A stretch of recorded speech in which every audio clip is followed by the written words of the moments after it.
Of the approximately 249 Schnellboote that the Kriegsmarine commissioned during the Second World War, 156 were destroyed before the war ended. That is a loss rate of 63%, lower than the catastrophic destruction of the U-boat arm, but built across a force that operated in far more confined waters, against far more capable and far more numerous opponents, without the deep ocean to hide in, and on a vessel that the men who crewed it described with a consistency that reflects genuine shared experience as the loudest, wettest, most violently uncomfortable combat platform in either Navy's inventory.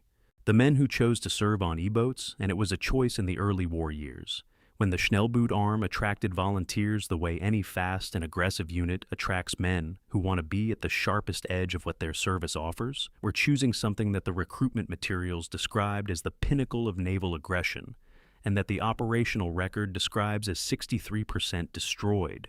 The Kriegsmarine called them Schnellboote.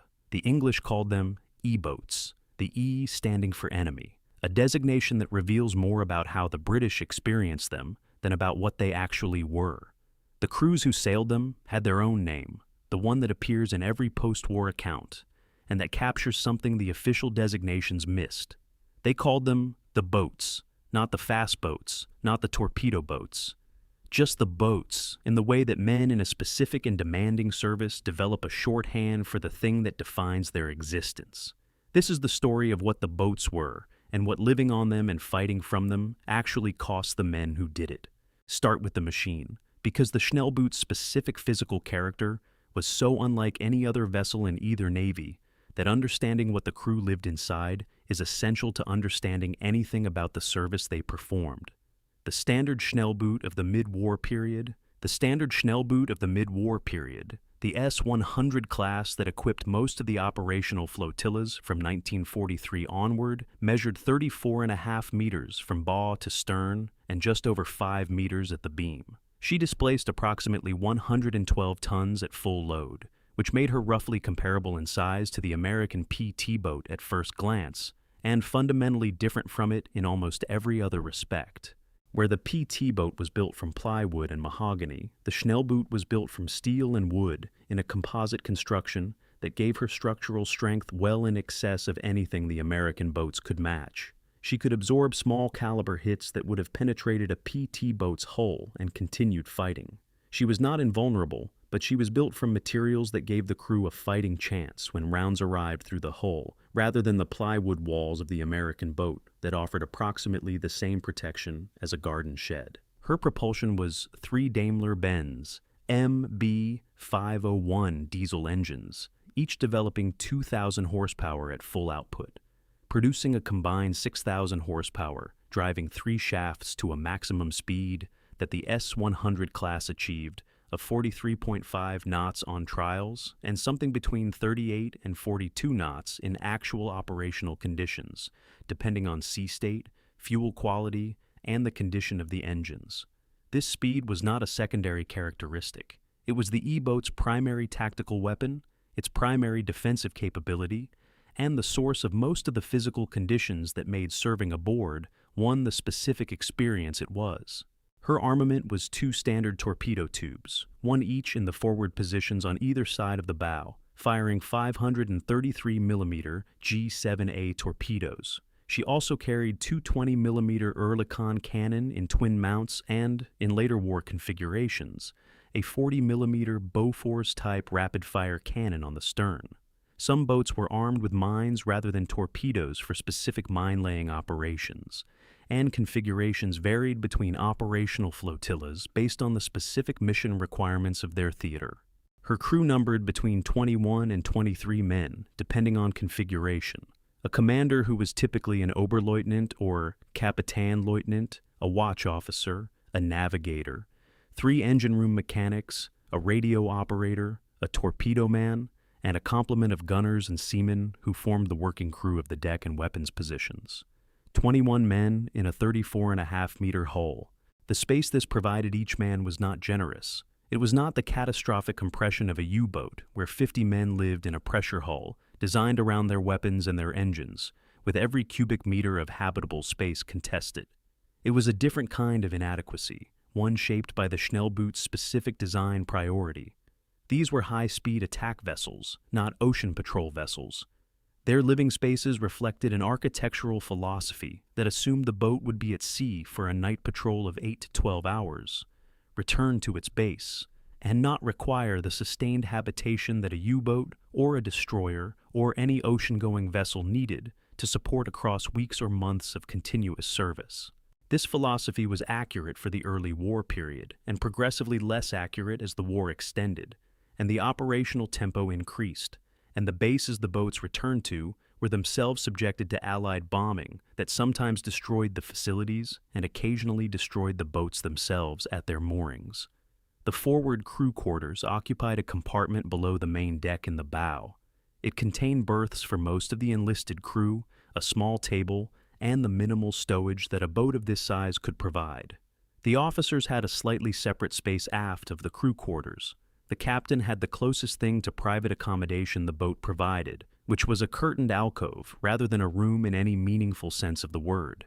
The engine room mechanics occupied the engineering spaces that ran the length of the hull beneath the main deck, adjacent to 3 engines that consumed the majority of the hull's internal volume. The conditions in these spaces on a North Sea winter patrol established the baseline for what E-boat service actually demanded of its crews. The North Sea in winter generates conditions that the men who operated small boats in it consistently described in terms that distinguish between bad and bad in a different way. A North Sea gale in January produces wave heights of 4 to 6 meters, wind speeds of 30 to 40 knots, and a surface spray environment so dense that maintaining visual contact beyond a few hundred yards is not reliably possible. An E-boat making 40 knots into these conditions experiences the wave impacts as a series of violent shocks transmitted directly through the hull, with a frequency and intensity that increases with speed. The crew positions on deck, the open bridge from which the commander directed the boat, the gun mounts where the gunners stood ready at their weapons, the torpedo tubes where the torpedo man managed the firing systems, were exposed to spray and wave impact without any meaningful weather protection beyond personal clothing. The open bridge of an E-boat at speed in a North Sea winter was a position that exposed the officer of the watch and the lookouts to an environment that combined wind chill, spray immersion, and the vibration transmitted from the engines through the hull and through the metal of the bridge structure into every surface and every human body in contact with it. Temperature in the North Sea in January hovered between -2 and +4 degrees Celsius. The wind chill at 40 knots in these conditions was considerably lower. Men stood their watches on this bridge in the personal protective clothing available to Kriegsmarine small boat crews in 1942 and 1943, which was adequate in the sense that it kept men alive for the duration of a watch, and inadequate in the sense that 4 hours of this exposure left a man wet, cold, and unable to fully stop shaking for the first part of the following rest period. The internal spaces below deck were warmer than the bridge because the 3 Daimler-Benz engines generated heat that the boat's limited insulation distributed through the hull, and because 21 men in a small enclosed volume generate measurable body heat collectively. Warm was relative, dry was aspirational. A Schnellboot running at combat speed in a North Sea chop shipped water over the bow at intervals determined by the wave period, and this water found its way into the interior spaces through the hatches and vents and the numerous small imperfections in the ceiling of every hull fitting that sustained high-speed operation in salt water inevitably produced. The crew quarters below the forward deck were, after any significant North Sea patrol, damp. They were damp because the boat was wet, and the damp followed the water through every available pathway into the spaces where the men were. The engine room was its own specific environment. 3 2,000 horsepower diesel engines running at full combat power in a volume that the hull's cross-section, constrained to the absolute minimum necessary to install and operate them, produced noise levels that made verbal communication in the engine room impossible without shouting directly into the other man's ear, and produced heat levels that the mechanics working in this space experienced as the same extreme thermal environment documented across the project's destroyer and battleship engineering spaces. Between 100 and 120 degrees Fahrenheit at sustained full power in a space where the mechanics were expected to diagnose and address any mechanical anomaly that presented itself while the boat was making 40 knots in a combat environment. The engine noise was not merely a working condition. It was the defining acoustic fact of life on an E-boat at any speed above idle. The Daimler-Benz engines ran at a specific frequency that the aluminum hull structure transmitted throughout every space in the boat, including the crew quarters where men were attempting to sleep between patrols. The vibration from 3 6-cylinder supercharged diesel engines at full power was not background noise that the body learned to ignore. It was a physical presence that the body registered continuously through bone conduction, regardless of whether the ears had adapted to the sound level. Men who served for years on E-boats carried this vibration in their bodies in ways that their post-war medical records documented as a specific category of occupational physical impact, distinct from the hearing damage the noise itself produced. The hearing damage was universal and severe. The 3 Daimler-Benz engines at full output produced noise levels at the engine room positions and at the open bridge that exceeded the thresholds for immediate hearing damage at sustained exposure.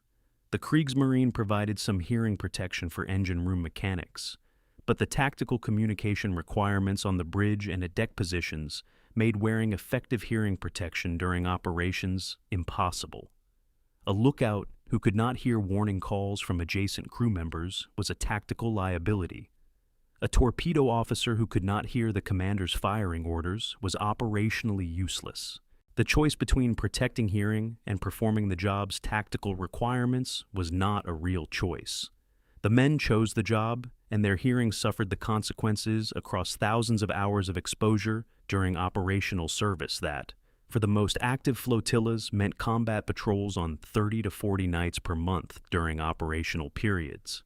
The numbers that establish what German E-boat service produced in terms of operational tempo and associated cost require their concentrated examination here, because the E-boat's sustained operational intensity in the specific theaters where they fought reveals a dimension of the service that the loss statistics alone do not capture.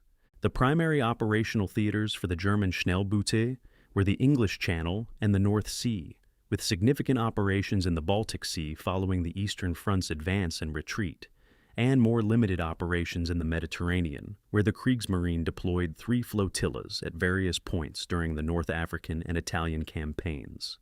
The Channel and the North Sea were the core theaters, and the specific operational pattern that these theaters required of the E-boat flotillas produced one of the most sustained small vessel combat campaign records of the entire war.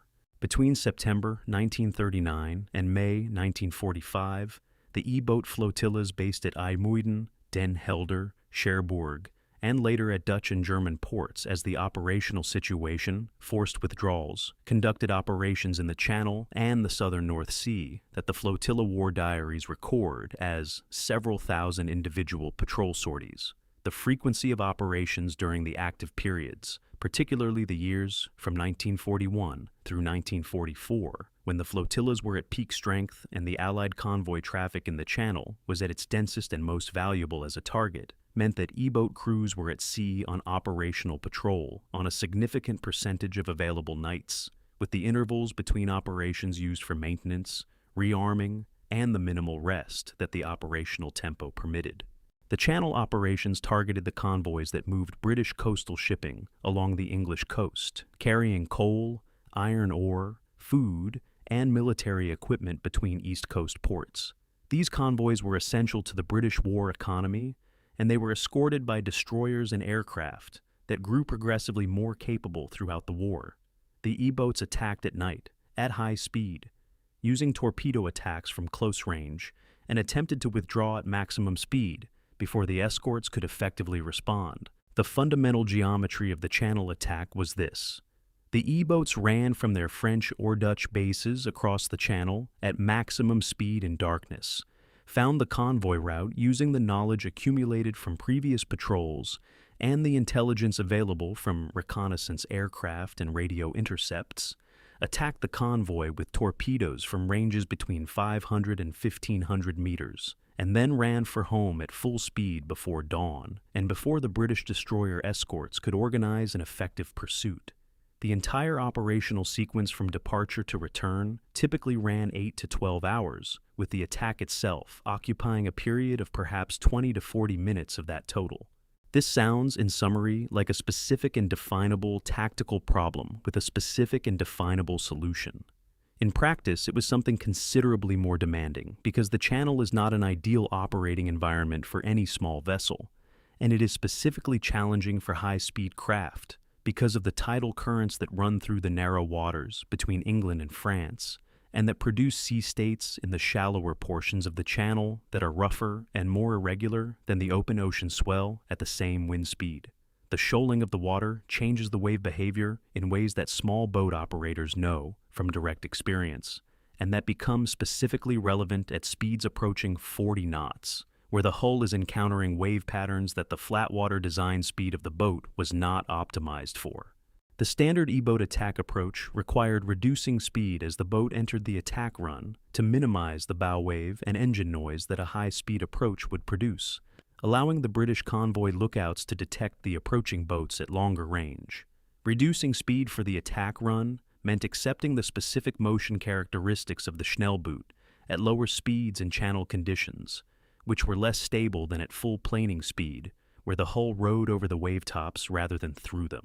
The transition between high-speed approach, reduced speed attack run, and maximum speed withdrawal required engine management and boat handling skills that the training program developed over months, and that operational experience refined across the career of any E-boat commander who survived long enough to accumulate it.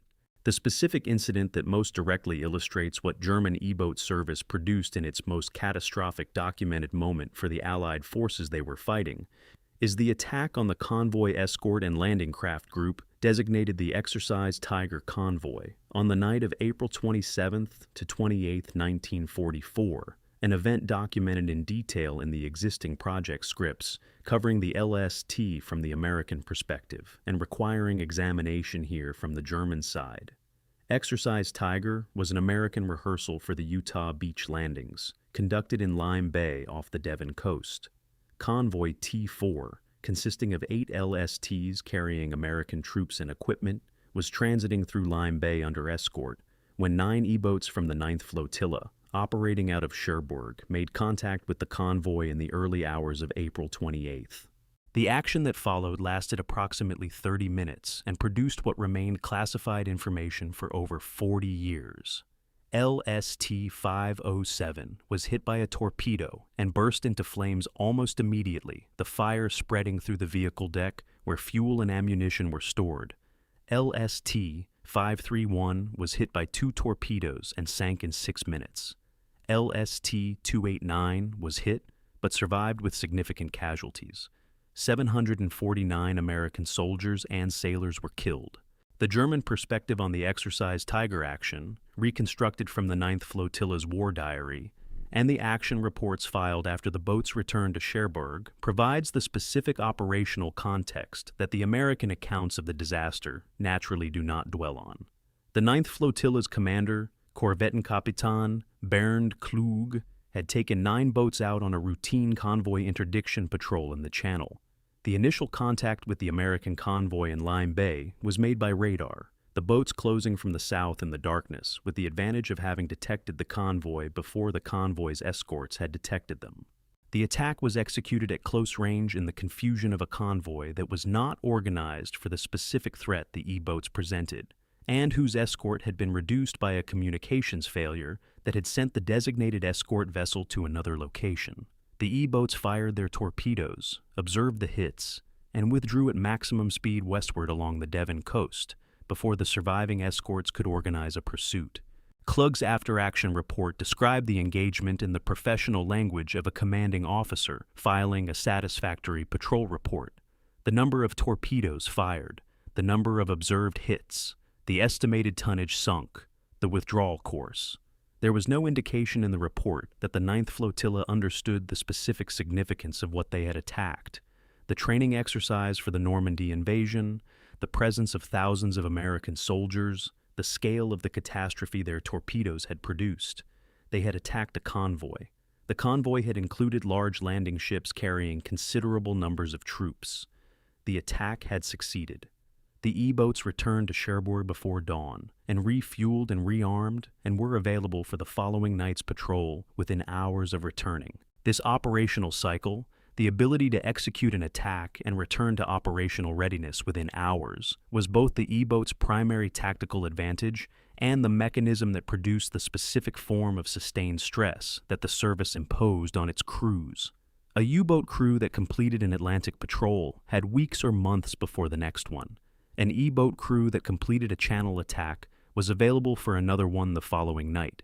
The operational tempo that this permitted, across a campaign that lasted from 1939 through 1945, meant that E-boat crews who served through the entire Channel campaign accumulated thousands of hours of operational patrol time in conditions that the physical demands of the boat, the weather of the Channel and North Sea, and the sustained risk of combat with increasingly capable British escort forces produced collectively as an unrelenting grinding pressure with no extended recovery period.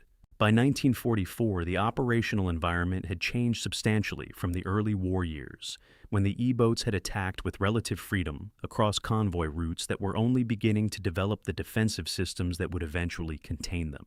The British had refined their convoy escort tactics, their radar systems, their patrol aircraft operations, and their own coastal forces to a level that made the Channel increasingly dangerous for the attacking E-boats. Motor torpedo boats of the Royal Navy's coastal forces were specifically organized and equipped to intercept the German E-boats, and engagements between these forces produced the specific close-range surface battles in darkness that made channel service for both sides one of the most intense and intimate forms of naval combat the war produced.